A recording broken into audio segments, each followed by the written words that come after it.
मैं रामफल मौर्य अधिवक्ता आपका नो दिला चैनल में हार्दिक अभिनंदन करता हूं। हमने चैप्टर 33 के सेक्शन 440 तक पढ़े। आज हम सेक्शन 441 से आगे पढ़ेंगे।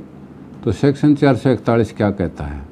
सेक्शन 441 कहता है bond of acute and sureties, यानी श्योरिटी का और एक्यूट का बॉन्ड जो है किस तरीके से लिया जाएगा। Before any person is released on bail और रिलीज्ड ऑन हिज बॉन्ड, जब किसी आदमी को उसके खुद के बॉन्ड पर छोड़ा जाता है या जमानत पर छोड़ा जाता है, ए बॉन्ड फॉर सम, उस राशि के लिए बॉन्ड जो है, जैसा कि पुलिस अफसर या न्यायालय आदेश करेगा, वो उसको सफिशिएंट श्योरिटीज़ के तहत भर के देगा और एग्जीक्यूट करेगा। When he is released on bail, जब वो जमानत पर छोड़ दिया जाएगा तो एक या एक से अधिक जमानती जैसी की कंडीशन उसकी लगाई गई है वो उसको भरेंगे, और मतलब उस आदमी को उस अदालत में समय और स्थान पर पेश करने की उनकी जिम्मेदारी होगी। अब सब सेक्शन 2 क्या कहता है कि जो कंडीशन बेल बॉन्ड में लगाई गई है वो बेल बॉन्ड में लिखी जाएगी। जो जमानत का ऑर्डर पास करते दफ़ा जो कंडीशन न्यायालय ने लगाई है या पुलिस ने लगाई है वो उस बेल बॉन्ड के अंदर भी लिखी जाएगी। सब सेक्शन 3 क्या कहता है? If the case so requires the bond shall also bind the person released on bail to appear when called upon at the high court, court of session और other court to answer the charge. जो bail bond उसने execute किया है उस bail bond के अनुसार वह session court, session court, उच्च न्यायालय और सर्वोच्च न्यायालय उन सब में पेश होने के लिए बाध्य होगा, यानी वो बेल बॉन्ड उनको बाउंड कर देगा, उसको बाइंड कर देगा कि वो उसके ऊपर बाध्यता होगी। सब सेक्शन 4 क्या कहता है? For the purpose of determining whether the sureties are fit or sufficient, इस बात का निर्णय करने के लिए कि श्योरिटीज सफिशिएंट हैं कि नहीं, जितने रुपए का उन्होंने बेल बॉन्ड भरा है क्या वो उतने रुपए की उनके पास जायदाद है कि नहीं, इस बात के लिए 2 चीज़ें हो सकती हैं। एक तो वो उनके एफिडेविट को स्वीकार कर सकता है और कि भाई आप एफिडेविट भर के दीजिए कि मैं इतने रुपए की जायदाद का मालिक हूँ और जो कुछ मैंने बेल बॉन्ड में लिखा है वो जायदाद जो दर्शाई है वो जायदाद मेरी है और वो इतने रुपए के लिए सफिशिएंट जायदाद है, ये एफिडेविट उसको देना होगा। यदि फिर भी मजिस्ट्रेट ये चाहे कि उसकी जांच की जाए तो वो स्वयं भी उसकी जांच कर सकता है और किसी अन्य से भी जांच करवा सकता है, ये सब सेक्शन 4 कहता है। और अब हम आते हैं सेक्शन 441A पर। सेक्शन 441 क्या कहता है कि हर आदमी जो भी जमानती हुआ है दोषी का और उसकी जमानत पर जब वो छोड़ दिया गया है तो वो ये डिक्लेरेशन देगा कि मैंने कितने आदमियों की पहले ज़मानत ली है, इसके सिवाय या इसके समेत, यानी जिस आदमी ने किसी की ज़मानत ली वो अपने उस बॉन्ड के अंदर ये भी कहेगा कि मैंने इस समेत या इससे अलग कितने आदमियों की आज तक ज़मानत ली है। अब 442 क्या कहता है? Discharge from custody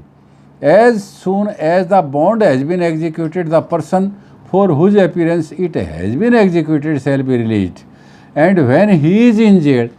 the court admitting him to bail shall issue a order of release। ये क्या कहता है कि जो ही बेल बॉन्ड एग्जीक्यूट कर दिया गया तो जिस आदमी की हाजिरी वांछित है उसको छोड़ दिया जाएगा। यदि वो आदमी जेल में है तो रिलीज़ का ऑर्डर जो है वो जेल में भेजा जाएगा इंचार्ज ऑफ द जेल के पास, और जो ही वो उसे प्राप्त कर लेगा वो उसे छोड़ देगा। अब इसके बाद कहता है कि nothing in this section, section 436 और 37 shall be deemed to require the release of any person liable to be detained for some matter other than that in respect of which the bond was executed. एक आदमी ने bond execute कर दिया तो ये नहीं है कि उससे अलग किसी और मुकदमे में वो वांछित है तो उसमें भी छूट जाएगा, ये नहीं है। तो ये कहता है कि इस धारा की या धारा 436 या 437 की कोई भी बात किसी व्यक्ति को छोड़े जाने की अपेक्षा करने वाली न समझी जाए जो ऐसी बात के लिए निरुद्ध किए जाने का भाग्य है, यानी डिटेन किए जाने का भाग्य है, बात उस बात से भिन्न है जिसके बारे में बंद पत्र निष्पादित किया गया है। यानी दूसरे केसेस के ऊपर वो बाइंडिंग नहीं हुआ, जिस केस के लिए मैं उसकी जमानत दी गई है वो उसी में बाउंडिंग होगी उसके ऊपर। अब सेक्शन 443 क्या कहता है? Power to order sufficient bail when that first taken is insufficient. मान लिया किसी आदमी ने जमानत दे दी, तफ्तीश की गई,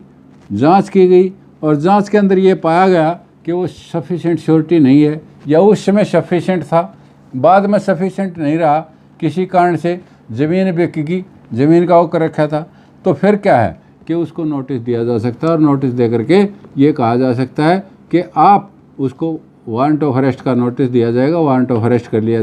जारी कर दिया जाएगा और उसको जो है अदालत में के सामने पेश किया जाएगा। और अदालत में पेश होने पर यदि वो दूसरी जमानत दे देता है तो उसे छोड़ दिया जाएगा, और ना देने की सूरत में he will be commit to jail, फिर उसे जेल में भेज दिया जाएगा। अब 444 क्या कहता है? Discharge of sureties, all or any surety for the attendance and appearance of a person release on bail may at any time apply to the magistrate to discharge the bond either wholly और so far as relates to the applicants. जब किसी आदमी ने किसी की ज़मानत ले ली और वो आदमी अदालत में पेश नहीं हो रहा, बार बार वो कर रहा है, या कोई और कारण है कि मतलब उसके भाग जाने की का अंदेशा है या जगह छोड़ जाने का अंदेशा है, कोर्ट की जुरिडिक्शन छोड़ने का अंदेशा है, तो जो श्योरिटी है वो अदालत में आकर के दरख्वास्त दे सकती है कि जी मैं इसका ज़मानती नहीं रहना चाहता।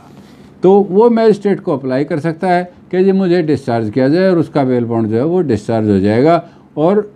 उसके बाद क्या होगा कि सब सेक्शन 2 क्या कहता है कि जब इस तरह की दरख्वास्त मैजिस्ट्रेट को मिलेगी तो वो गिरफ्तारी का वारंट जो है जारी कर देगा और छोड़े गए व्यक्ति को उसके सामने ले आ जाए, ऐसा जो है निर्देश दे देगा। उसके बाद सब सेक्शन 3 क्या कहता है कि जो ही वो आदमी पेश हो जाएगा मैजिस्ट्रेट के सामने, तो वो अपना बंद पत्र उनके सामने जो है देने के लिए उसको ऑर्डर करेगा कि भाई वो आदमी डिस्चार्ज किया जाता है पहले वाला, और आप जो है नया मतलब श्योरिटी बॉन्ड दें या नया अपना पर्सनल बॉन्ड दें। Shall call upon such person to find other sufficient surety, कि दूसरा सफिशेंट श्योरिटी जो है सक्षम जो राशि है उसके लिए दें। यदि वो इसको करने में फेल हो जाता है तो he will be commit to jail, उसको जेल में भेज दिया जाएगा। अब सेक्शन 445 क्या कहता है कि यदि एक आदमी को जमानत देने के लिए कह दिया गया डिपॉजिट इंस्टेड ऑफ रिकॉग्नाइज, मतलब क्या है? When any person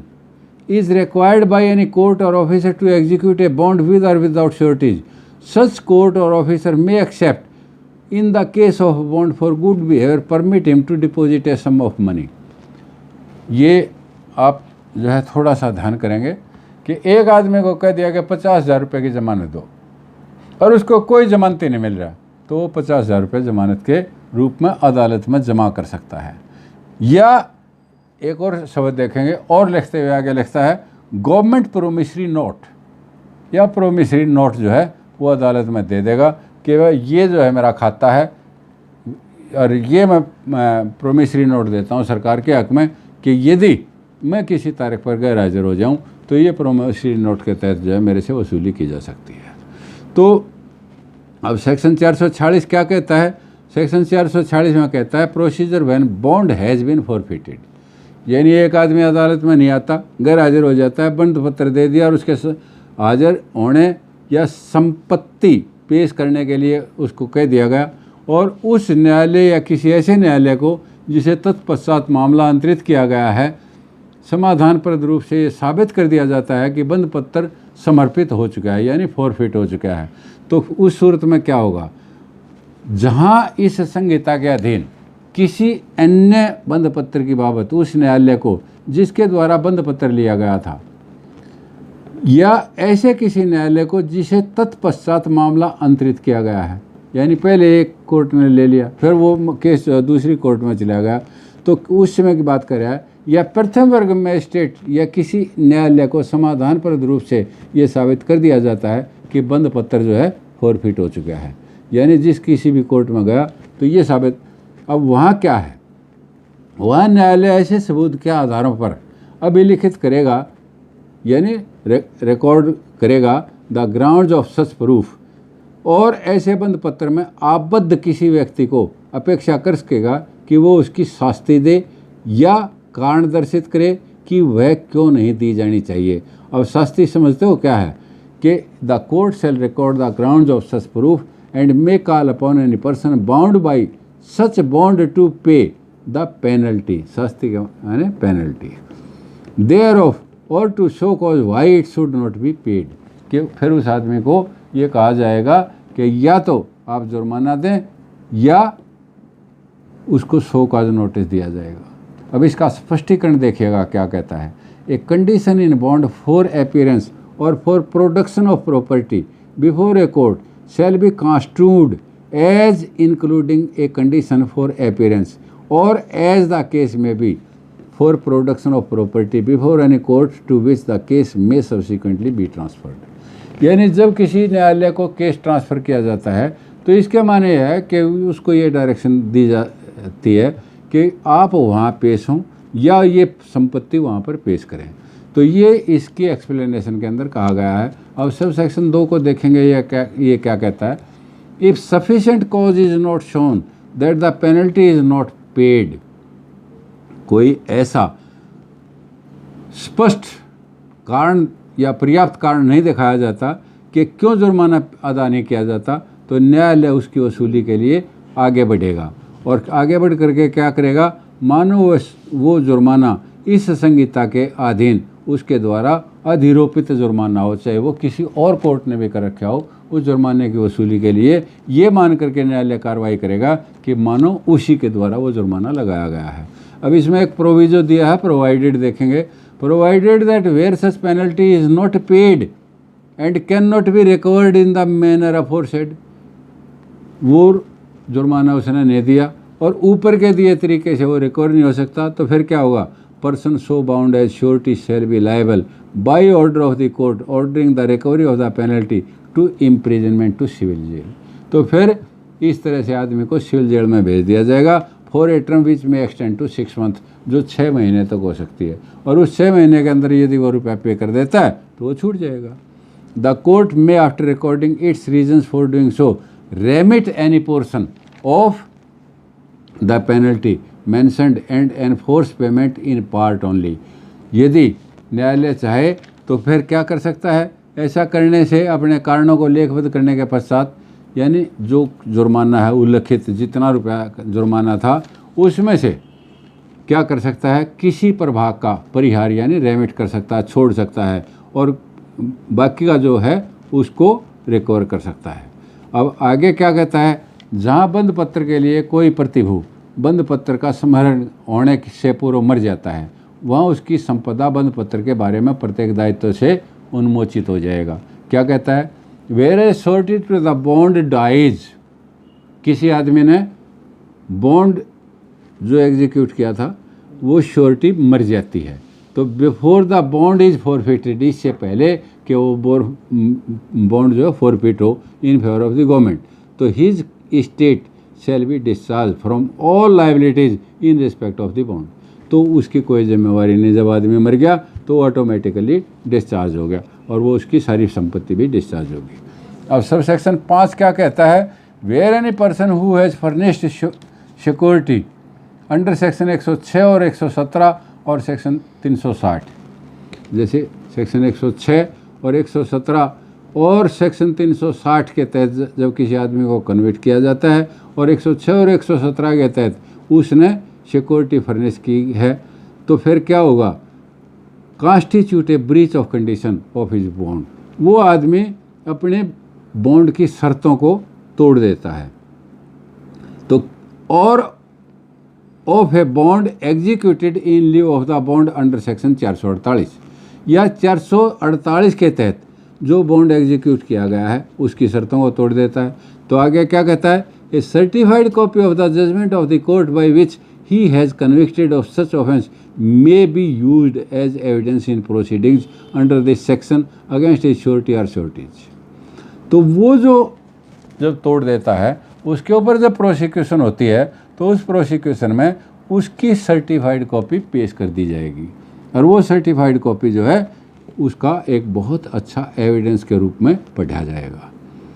And if such certified copy is so used, the court shall presume that such offence was committed by him unless the contrary is proved। जब वो certified copy पेश कर दी जाती है जिसके अंदर वो है, जब तक कोई दूसरी चीज़ यानी वो ऑर्डर या तो सेटिसाइड हो गया हो या उसमें तरमीम होगी हो क्योंकि मॉडिफाई हो गया हो, जब तक वो ये नहीं दिखा देता तो इतने तक वो प्रज्यूम करके चला जाएगा कि यही ऑर्डर उसके खिलाफ हुआ था। अब सेक्शन 446A क्या कहता है कि जब इसमें cancellation of the bond and bail bond without prejudice to the provisions of section 446, यानी ये ऊपर जो सेक्शन हमने 446 बताया और इसमें ये सब सेक्शन 5 जो बताए इनको भूलते हुए भूल जाइए, इनको छोड़ without prejudice to the provisions of section 446, यानी सेक्शन 446 के जो उपबंध हैं प्रतिकूल प्रभाव डाले बिना, यानी उनका कोई प्रभाव बिना डाले इस सेक्शन के ऊपर क्या है, where a bond under this code is for appearance of a person in a case and it is forfeited for breach of condition. जब किसी आदमी को न्यायालय में पेश होने के लिए बॉन्ड एग्जीक्यूट किया गया है या जमानत दी गई है और वो हाजिर नहीं होता और वो फॉरफिट हो जाता है तो उस सूरत में क्या होगा, the bond executed by such person as well as the bond if any executed by one और more is sureties in that case shall stand cancelled. तो वो जो एक या एक से अधिक जमानतियों के द्वारा भरा गया बेल बॉन्ड है या श्योरिटी बॉन्ड है वो कैंसिल हो जाएगा जो वो गैर हाजिर हो जाता है। Thereafter no such person shall be released only on his own bond, और उसके बाद जो है वो आदमी पर्सनल मुचलके पर नहीं छोड़ा जाएगा उस केस में। If the police officer or the court as the case may be for appearance before whom the bond was executed is satisfied, जब तक न्यायालय संतुष्ट ना हो या वो पुलिस अधिकारी संतुष्ट ना हो that there was no sufficient cause for the failure of the person bound by the bond to comply with the condition, के जो कंडीशन उसके अंदर थी उसको कंप्लाई करने के लिए कुछ ऐसे कारण थे जो सफिशिएंट थे जिससे न्यायालय संतुष्ट हो जाता है तो उसको पर्सनल बॉन्ड पर या श्योरिटी बॉन्ड पर छोड़ा जा सकता है। अब provided that subject to any other provisions of the act he may be released in that case upon the execution of fresh personal bond for such sum of money and bond by one or more of the sureties as the police officer or the court as the case may thinks sufficient। यानी जब दूसरा कोई bail bond या surety bond जब दिया जाएगा तो अदालत की संतुष्टि के बाद या उस पुलिस ऑफिसर की संतुष्टि के बाद ही उसे छोड़ा जा सकता है। और सेक्शन 447 क्या कहता है, procedure in case of insolvency और डेथ ऑफ श्योरिटी और when A bond is forfeited, यानी जब इस संहिता के अधीन कोई बंद पत्र या कोई बंद पत्र का कोई यानी श्योरिटी जिसने श्योरिटी ने जो बेल बॉन्ड दिया था या श्योरिटी बॉन्ड दिया था वो आदमी या तो दिवालिया हो जाता है या मर जाता है। जैसा कि मैंने आपको पहले भी बताया था कि उस टाइम सफिशेंट पर्याप्त अमाउंट का उसके पास साधन था, धन था या जायदाद थी और बाद में जो है वो नहीं रहता तो या वो मर जाता है, अथवा जब किसी श्योरिटी बॉन्ड का धारा 446 के नियमों के अधीन हरण हो जाता है तब न्यायालय जिसके आदेश से ऐसा बंद पत्र लिया गया था या प्रथम वर्ग मजिस्ट्रेट उस व्यक्ति को जिससे ऐसी जमानत मांगी गई थी, श्योरिटी मांगी गई थी, यह आदेश दे सकता है कि वह मूल आदेशों के निर्देशों के अनुसार नई जमानत दे दे। और यदि ऐसी जमानत ना दी जाए, श्योरिटी ना दी जाए, तो वह न्यायालय मजिस्ट्रेट ऐसी कार्रवाई कर सकता है मानो उस मूल आदेश के अनुपालन में डिफ़ॉल्ट में उसको ओरिजिनल ऑर्डर कंप्लाई करने के लिए कहा गया है। The magistrate may proceed as if there had been a default in complying with such original order, यानी ये मान करके कि वो उसका ओरिजिनल ऑर्डर है, उसकी पालना नहीं की गई है और पालना ना की जाए तो फिर उसको आगे की कार्रवाई की जा सकती है। तो सेक्शन 448 क्या कहता है, बॉन्ड रिक्वायर्ड फ्रॉम माइनर, क्या नाबालिग से बॉन्ड लिया जा सकता है? इसमें क्या कहता है, when the person required by any court और officer to execute a bond is a minor, such court और ऑफिसर मे एक्सेप्ट इन लिeu thereof a bond executed by a surety और श्योरिटीज ओनली। माइनर से नहीं लिया जाएगा, minor की surety या श्योरिटीज, एक या एक से अधिक